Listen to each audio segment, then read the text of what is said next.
Hey everyone, so for anyone who's watched my channel, you know I prefer larger phones and I prefer Android phones. So with the iPhone SE, we're getting the opposite of that. Now, I've been using the iPhone SE for the past month, over a month now, and I still prefer larger phones, I still prefer Android phones, but with those things, those are really subjective. Those are my personal preference. So I recognize that the iPhone SE could still have a lot of value for people who prefer iOS and prefer smaller phones. It's not the same thing as comparing, let's say, a camera on a crappy flip phone that came out 5 years ago to a camera on a flagship device that came out today, where one is clearly better than the other. Again, this all comes down to preference, so I'm not going to let the screen size and iOS be much of a factor in my review, because most likely if you're watching this, you do prefer smartphones and you do prefer iOS. Otherwise, I don't think that you'd be interested in this device. So I'm going to get started with a brief overview of the phone. So you see here on the far right, I have the iPhone SE, and then next to it is the 5S. Now I have a lot of videos comparing these two phones, so I won't get too in depth on that, but you can really tell they're very similar in design. The main difference being the bottom here, as well as the SE logo, which is right here. I have the space gray color. You can also get in silver, rose gold, and gold. So like all new iPhones, this comes with the latest update of iOS, which is 9.3.1. And you will be expecting to get upgrades 2-3 years out from now, whereas the iPhone 5S, for example, you won't be. And it has an Apple A9 chipset, the latest from Apple, 2 gigabytes of RAM, a 1624 mAh capacity battery, fingerprint sensor on the bottom here on the home button, 4-inch retina display with 326 pixels per inch. Now in the rear here, it has a 12 megapixel rear-facing Sony camera. So you know Sony, since I'm a fan of Sony, you can't go wrong with that. The front-facing camera is only 1.2 megapixels, not 5 megapixels like on the more recent iPhones, so I'm going to be talking about that more later. And it costs $400 for the 16 gigabyte version, that's the one I have, $500 for the 64 gigabyte version. And there's a few features, so this mostly has the same features as the 6S, it's mostly the 6S in a smaller package, but there are some features it doesn't have, like the 5 megapixel front-facing camera. It does not have 3D touch, and it also has the old version of the TouchID. So the fingerprint scanner is a little bit slower, but really it's just like a fraction of a second. So now I'm going to talk about things I don't like on this.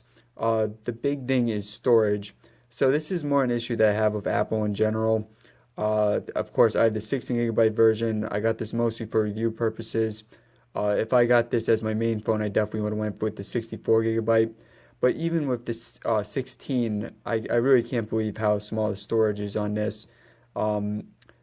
It's been a while since I've had a 16 gigabyte phone, so I guess I just forgot, but it's really easy to run out of space. I've actually deleted quite a few apps. I always have to delete my videos whenever I record them. Of course, with Apple, you don't have micro SD card support like you would have on the Xperia Z5 Compact, for example.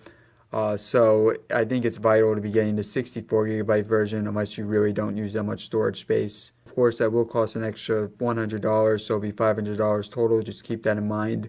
I just wish that they had either micro SD card support or a 32 gigabyte version. The speaker on here really isn't that good. You just have one speaker at the bottom here. Go ahead and play it for you at max volume right now. It's not terrible, but it's definitely not that good. The mic on here, the mic quality isn't that great either. Again, not terrible, just a bit muffled, a bit silent. Oddly, even though the battery isn't very big, even though it's only 1624 mAh, it does take a very long time to charge, even with the lightning cable that Apple provides. So I've done a test on that. It takes close to 3 hours to fully charge. I think that the 6 and the 6S are definitely faster than that, even though they have larger batteries. The front-facing camera on this is really not that good. As I mentioned, it's only 1.2 megapixels, which is really low for a phone that comes out in 2016. I have some videos again of that in the description you can check out if you want.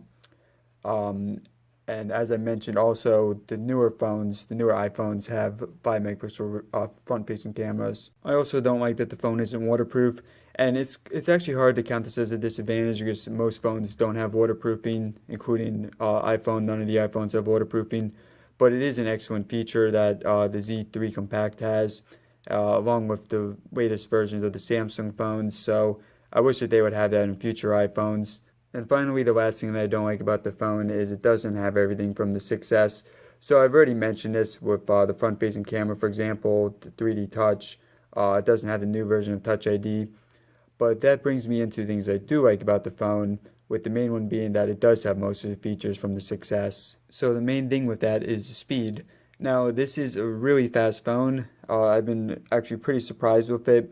So you would think with only 2 GB of RAM that it wouldn't be that fast. But with Apple, they really know how to optimize their software.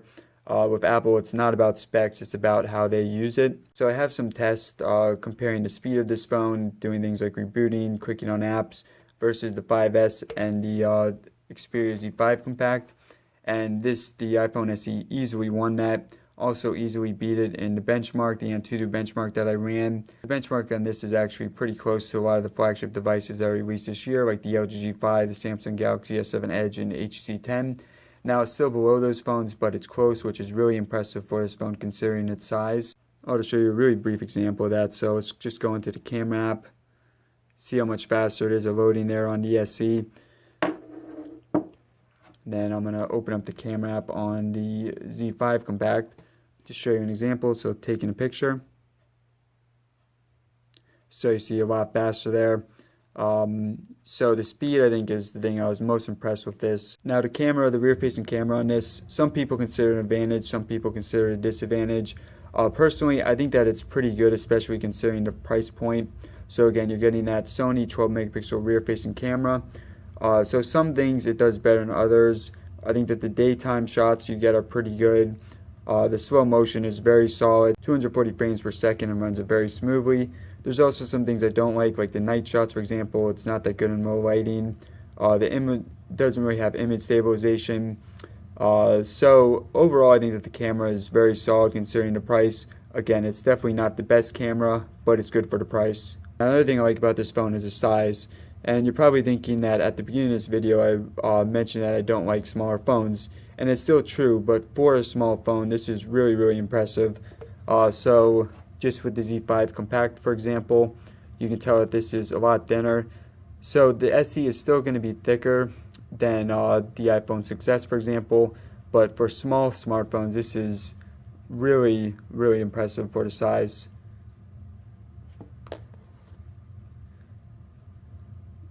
As I mentioned in other videos, it seems that the only two companies that are making small phones anymore, making flagship small phones, are Sony with the Xperia series and Apple with the SE right now. So a lot of credit to Apple for being able to pack all these specs into such a small smartphone. Another thing I like just going along with that is that this is compatible with any iPhone 5 or 5S case or accessory that you might have. As you've already seen, it's the same size as the 5S, so that just makes sense. I know a lot of people don't like that the design is pretty much exactly the same as the 5S, but it is good at least that you can use all those accessories with it. Another cool feature that was on the 5S is the always on Siri, so I'll show you guys a quick example of that. Hey Siri, what's the weather like today? Okay, the temperature today will range between 54 degrees and 75 degrees. So again, cool feature, you don't always have to be pressing the button for that. Also, I'll say that considering the size of the battery at 1624, I think that the battery life is impressive with that. For most days, I think that you will get a full charge out of this, a full day's charge. So again, I'm kind of hesitant to include this in the positives. I think it's more of a neutral thing than anything, but if you're that concerned about the battery life, I wouldn't be. Don't go expecting to play games all day on this, but at the very least, I think that it's solid battery life. And finally, another thing I like about this phone is it's very reliable in general. And this you can say about most iOS devices, most recent iOS devices, but it's just a very good experience. Don't have any issues with it. Haven't had a single issue with it, actually, I think, since I bought it. So that's extremely impressive. So as I mentioned at the beginning of this video, if you're watching this video, most likely it's because you prefer smaller phones and you like iPhones. You don't like the size of the 6 and the 6S, and you maybe want to transition from a 5 or a 5S to this phone. And in that case, I would recommend this phone. Again, this is a pretty fast phone. It's definitely an upgrade over the 5 or the 5S. The camera is pretty good quality, so it does have a lot of good things going for it. I will say that you should definitely get the 64GB version, which is an extra $100, but do not go with the 16GB version. Now, also some other things to keep in mind. So let's say if you're one of those people who I just mentioned a second ago, you're transitioning from the 5 or the 5S. You don't like the larger phones, you don't like the 6 or the 6S size. I would say if you tried the 6 or the 6S for only, let's say, a few days, like you tried your friends or something, you've only used it for a few hours, give it more of a chance because almost everyone I know who's transitioned from smaller to larger phones, they don't like the transition at the beginning, but they get used to it, and after a while they can't go back.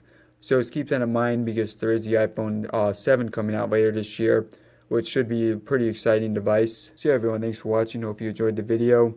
Again, this is more of a device for people who are iPhone fans, for people who prefer smaller phones, and so therefore I made the review for those people. If you're coming from Android to iOS, that's a little bit more complicated.